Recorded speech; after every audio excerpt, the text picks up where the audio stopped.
या संदर्भातला आमच्या प्रतिनिधी दीपाली जगताप पाटील यांचा हा स्पेशल रिपोर्ट। मी सध्या आहे मुंबईतल्या मलबार हिल परिसरात असलेल्या राज्यपालांच्या निवासस्थानी, ज्या ठिकाणी एक गुप्त भुयार जी आहे ती आढळून आलेली आहे, ती सापडलेली आहे आणि राज्यपाल सी विद्यासागर राव यांच्या पुढाकाराने याचं शोध कार्य जे आहे ते सुरू करण्यात आलेलं आहे।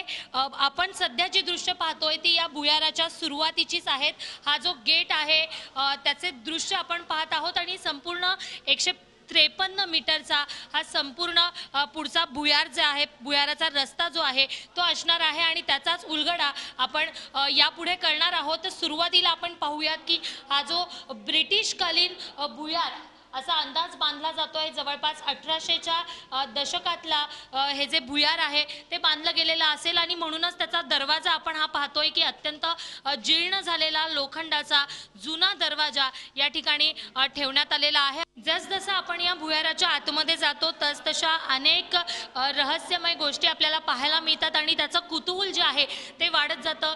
जवळपास संपूर्ण ही जी भुयार आहे ती 5000 चौरस फुटापेक्षा अधिक आहे असा अंदाज जो आहे तो व्यक्त करण्यात येतोय। सुरुवातीलाच जेव्हा आपण बघतो तेव्हा ही खोली आपल्याला पाहायला मिळते। पहिली खोली जेव्हा भुयाराच्या आतमध्ये येतो त्याचं नाव देखील आजही स्पष्ट दिसतंय, शेल स्टोअर, म्हणजे सामान या ठिकाणी साहित्य जे आहे ते ठेवलं जात होतं। आणि ही खोली जर आपण बघितली तर या ठिकाणी अनेक आपल्याला छोटे जे दिवा ठेवण्यासाठी असेल किंवा इतर गोष्टींसाठी असलेले आपल्याला खणी दिसतात आणि सामान जे आपण खाली बघतोय, काही विटा देखील या ठिकाणी विखुरलेल्या आहेत, काही लाकडं विखुरलेली आहेत आणि याच खोलीच्या समोरच्या बाजूला जर आपण बघितलं तर गन शेल नावाची खोली आपल्याला पाहायला मिळते। अर्थात युद्धासाठी जे शस्त्र ठेवण्यात यायची ती या खोलीमध्ये काही असायचे असा देखील अंदाज सार्वजनिक बांधकाम विभागाकडून वर्तवण्यात येतोय। लाकडाचे हे दरवाजे आहेत जे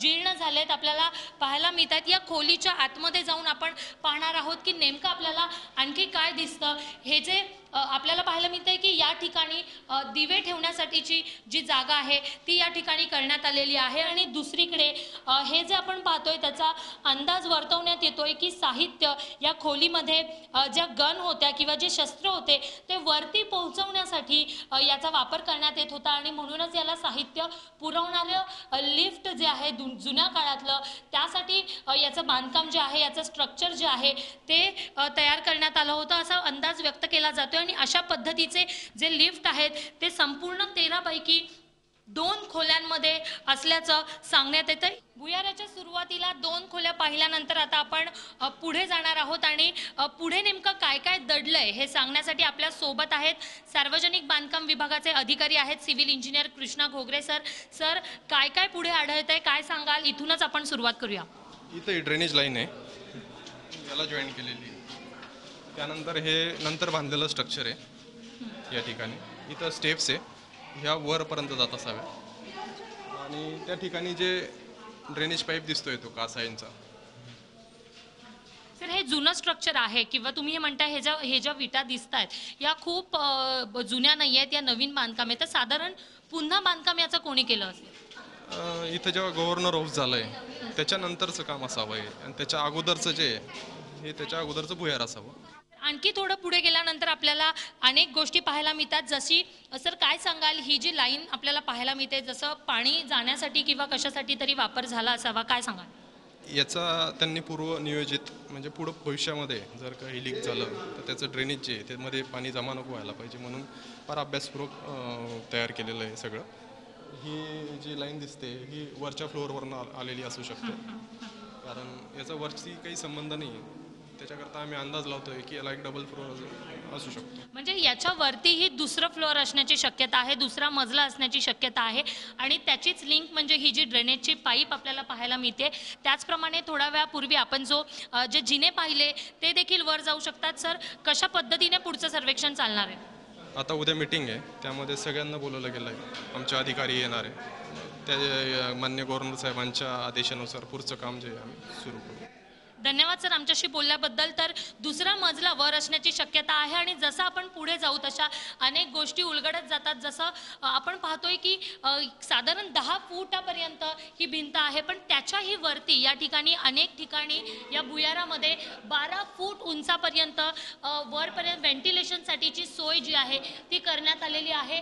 हवा यावी, व्हेंटिलेशन व्हावं म्हणून हे जे बांधकाम आहे ते त्या दृष्टीने त्या काळात देखील बांधण्यात आलेलं आहे. आणि अशा अनेक बाबी पुढे उलगडत जातात, ज्या खोल्या आहेत वेगवेगळ्या, जिथे युद्धासाठीची किंवा शस्त्रगोळा दारुगोळा असेल किंवा छुप्या पद्धतीने युद्धाची रचना करायची असेल, हे सगळं जे सामान आहे, ही सगळी जी रणनीती आहे ती याच ठिकाणी आखली जात होती का आणि आणखी कोणत्या गोष्टी या सगळ्यामध्ये उलगडतात हे पाहणं देखील महत्त्वाचं आहे. राजभवनामध्येच वास्तव्याला असलेल्या एका कर्मचाऱ्याचं कुटुंब सध्या आपल्या सोबत आहे आणि विद्यार्थिनी आहे.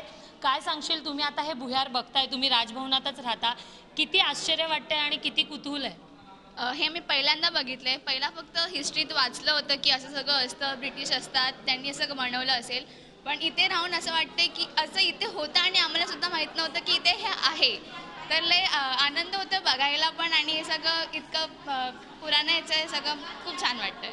कधी विचारही नव्हता केला की असं काही असू शकतं आम्ही जिथे राहतो तिथे. या भुयाराच्या शेवटच्या भागात आता आपण आलेलो आहोत आणि ही जी भुयार आहे 150 मीटर लांब, याचा शेवटचा टप्पा आहे जो साधारणतः उत्तरेकडे आहे. आणि अनेक माहिती जी आहे याबाबतची ती सार्वजनिक बांधकाम विभागाचे अधिकारी देत आहेत. ज्या पद्धतीने या ठिकाणी युद्ध काळातलं जे साहित्य आहे ते लपवण्यात आलं होतं. शिवाय या ठिकाणी काही होल्डिंग्स जे आहेत, जुने होल्डिंग ते देखील पाहायला मिळतात. ते गंजलेले आहेत पण अतिशय मजबूत आजही हे असल्याचं या ठिकाणी दिसतंय. आणि संपूर्ण ही जी भिंत आपण पाहतोय ब्रिटिशकालीन असल्याचा दावा देखील सार्वजनिक बांधकाम विभागाने केलेला आहे. आणि आपल्या स्वातंत्र्यानंतरही काही वेळेला याची पाहणी झाल्याचं देखील आता समोर येत आहे. त्यामुळे अनेक जी गुप्त माहिती आहे ती देखील या सगळ्याच्या सर्वेक्षणाच्या माध्यमातून आता समोर येणार आहे. जी युद्धासाठीचं जे साहित्य होतं ते वर आणण्यासाठी जसा हा आपल्याला उतार दिसतोय आणि हा जो चढ आहे हे संपूर्ण साहित्य वर खेचण्यासाठी देखील हा जो भाग आहे तो वापरला जात होता. आणि म्हणूनच या संपूर्ण मार्गावर दोन्ही बाजूला आपल्याला हे जे कडे आहेत ते पाहायला मिळतात. आणि हा जो रस्ता जातो हा या भुयाराचा शेवटचा भाग आहे. सर, कशा पद्धतीने याचं बांधकाम आहे, साधारण काय अंदाज आहे कशासाठी याचा वापर केला गेला असेल आणि कधीपासूनचं हे बांधकाम आहे, अंदाज काय? 1800 मध्ये बांधलं गेलेलं असावं.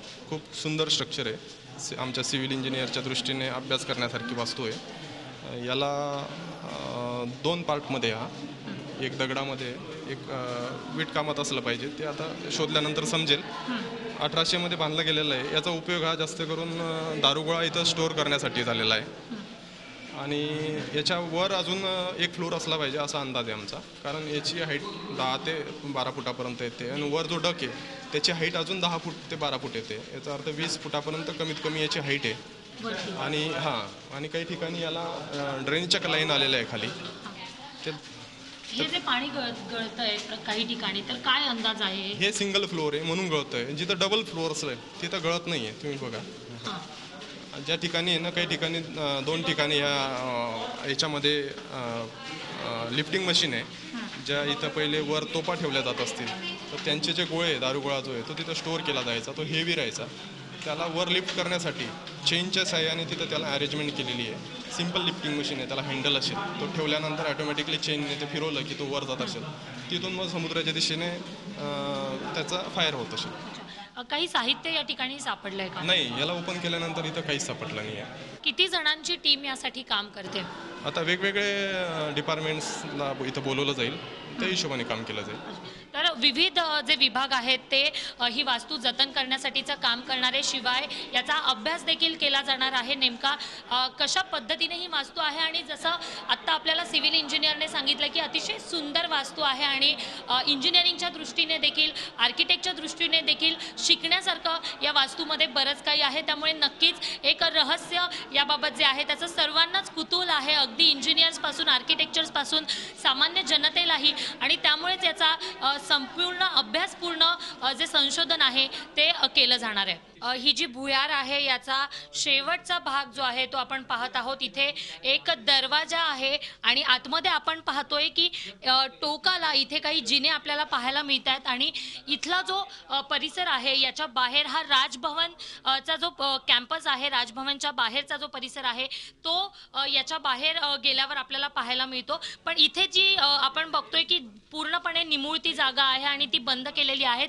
इथे जिने आहेत जे काही काळापूर्वी वापरात असतील अशी देखील शक्यता वर्तवली जाते आणि युद्ध काळात या ठिकाणी काही शस्त्र ठेवण्यासाठी या संपूर्ण भुयाराचा वापर केला गेला अशी जी शक्यता वर्तवली जाते. त्यामुळे एकंदरीतच हा संपूर्ण परिसर जो आहे, हा जो शेवट आहे, हा कुठेतरी लपण्यासाठी किंवा गुप्तपणे सगळा जो कारभार आहे तो सांभाळण्यासाठी केला गेला असेल अशी देखील शक्यता जी आहे, असा अंदाज जो आहे तो सार्वजनिक बांधकाम विभागाचे जे अधिकारी आहेत ते वर्तवत आहे. त्यामुळे एकूणच या सगळ्या प्रकरणाची हे जे भुयार आहे हे इतिहासकालीन आहे, ब्रिटिश काळातलं आहे, साधारणतः 1800च्या शतकातलं आहे. त्यामुळे या सगळ्याचं शोधकार्य जे आहे ते आता सुरू होणार आहे. सार्वजनिक बांधकाम विभाग आणि आर्किटेक्चर विभाग जे आहेत हे एकत्रितपणे या सगळ्याचा शोध लावणार आहेत.